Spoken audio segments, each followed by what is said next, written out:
What's up, guys? This is RonTheTryhard, back with another video. This is episode 3 of my Zos matchup tips. And today I am going to cover 66A, which is this move. That move. So, first off, there's technically like a lot of variations to this, but the main two are 66A and 66A hold. 66A is -14 on block, so in other words, if the Zos does this, oops, let's set that to guard afterwards, my bad.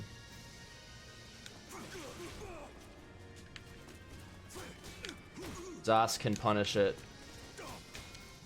with a 3K, or a 6K, or an A6, since it's -14.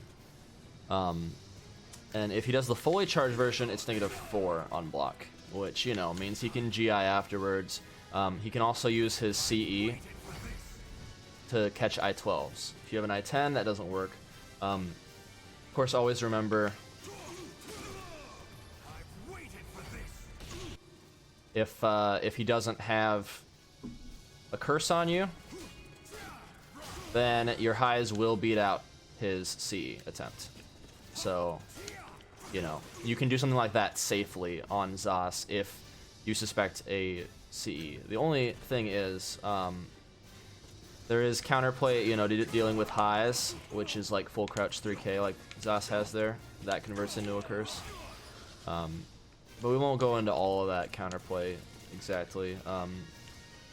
Just bear in mind, you know, that at -4, it's typical -4 mind games at that point. He can GI, he can CE to beat I-12s, he can do a, you know, full crouch 3K to disrespect your highs, you can do this to disrespect your 2As, whatever. Let's set this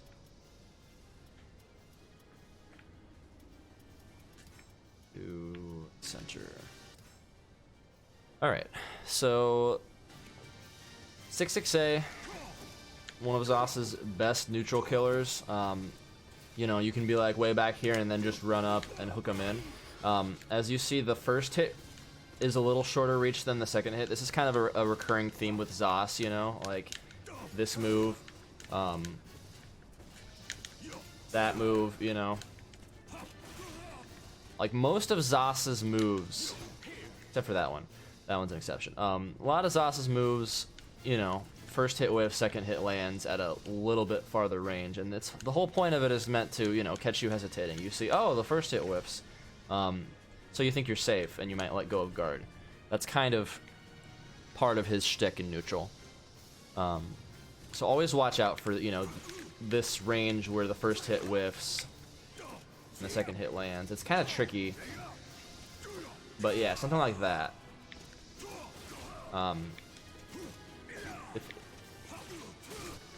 If it's right about at 6, yeah, it's like right there. Another thing that's nasty about 66A is, of course, it combos into curse. It's +12 on hit, and it's +12 on counter hit too. Thing about counter hit,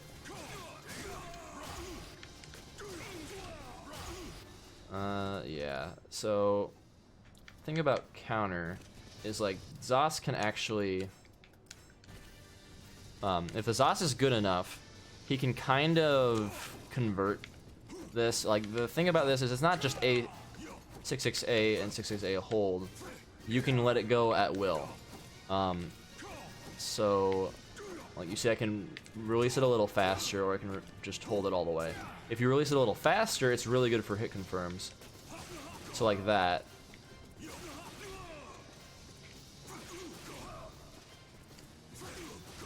And if you hold it too long and it's not counter hit, then, you know, they can block it. Even on counter hit, the full hold is not guaranteed. The hold is specifically there to make it safe on block, basically. So that's basically it for that. It's a pretty simple mix-up, really. and it's one of, you know, his best hooks in. The thing is, if he doesn't charge it all the way, it's still negative 14. There is a really weird frame window where he can make it negative 12, but yeah, it's not that important. Basically, if you want to be completely safe versus Zas to punish his 6-6A completely, you want to do an I-12, just in case he gets that negative 12 spot. If you want to go for the I-14, I mean, you can usually tell when he's, you know, holding it a bit, as opposed to that. But yeah, I'll go into the main ways to punish it. So let's record the Zas here. So this one, obviously pretty simple. If you block the first hit, you know, you can punish with I-12 or I-16 or I-14. One thing to note too is since he pulls you in at negative 14, it's, as you see, like from any distance as Zas, I can punish him with a curse. Even though this is a short range move, because he pulls me in so close. So any characters who have like pretty decent, you know, I-12s or I-14s that are really close range, you don't have to worry about them whiffing on that punish. So that's a plus. Of course, you know, if you get caught in neutral or caught stepping, it's going to be a little tricky. I believe, let me double check here, because this move is I-20, which means, you know, you can step it at like, I believe, negative 10. Let me double check on that.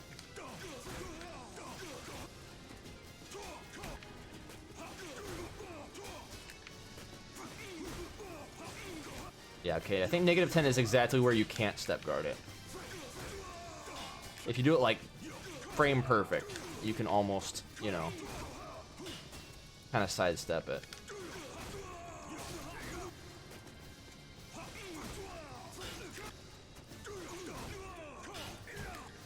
But yeah, and that, yeah, see? So like at that kind of stepping, you can kind of almost step it, but obviously this is the only like negative 10 situation you're really going to be in versus Zas. So you don't have to worry about that too much. And it's kind of dumb to step after 3AK if you watched my last video. Unless you really are hard calling out that he's going to try going for like a vertical or something. So yeah, negative 8 I think is the most favorable and, you know, better advantage. So I'm trying to think of what Zas has that's negative 8. Let's see.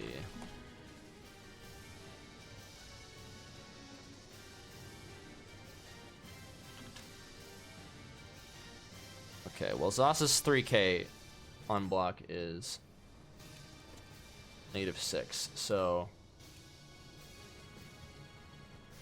we're gonna try this.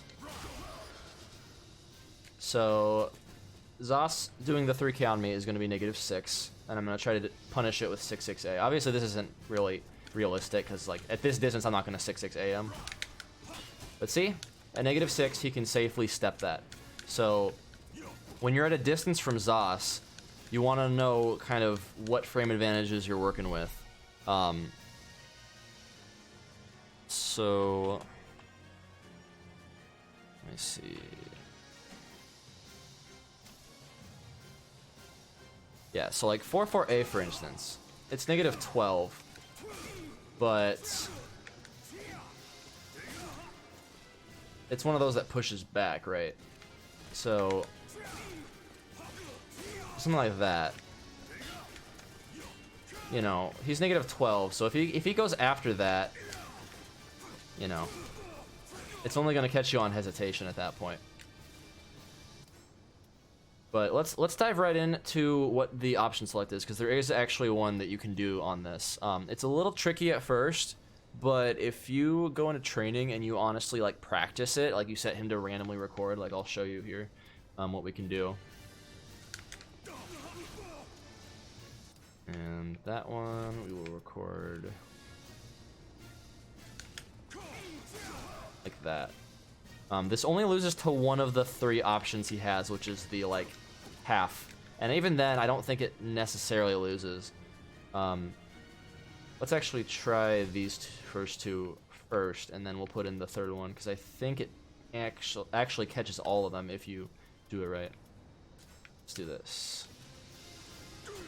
So, the simple answer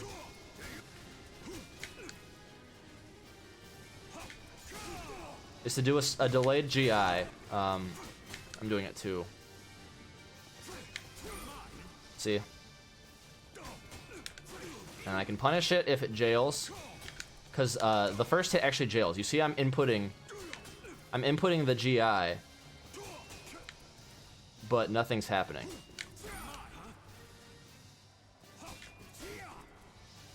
I did that one a little too late. You can kind of input it like in the middle, see?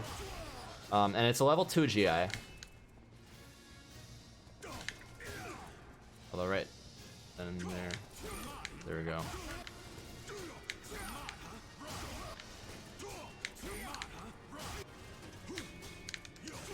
That was bad. I should have him guarding after these two, but yeah, point is, you know, you can punish it based on that, but I'm doing a terrible job right now. And now let's add in the recording.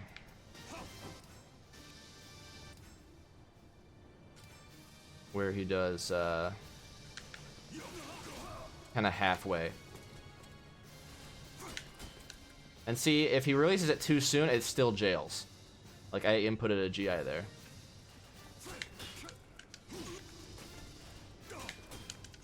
And then you can punish.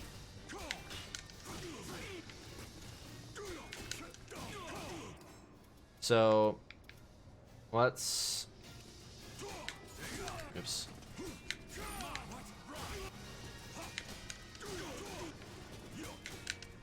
And see, you can actually option select even further by inputting a GI and then inputting whatever your punish is, all in succession. So, like that.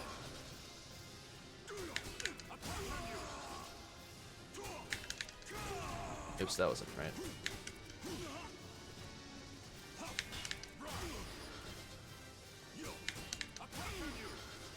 So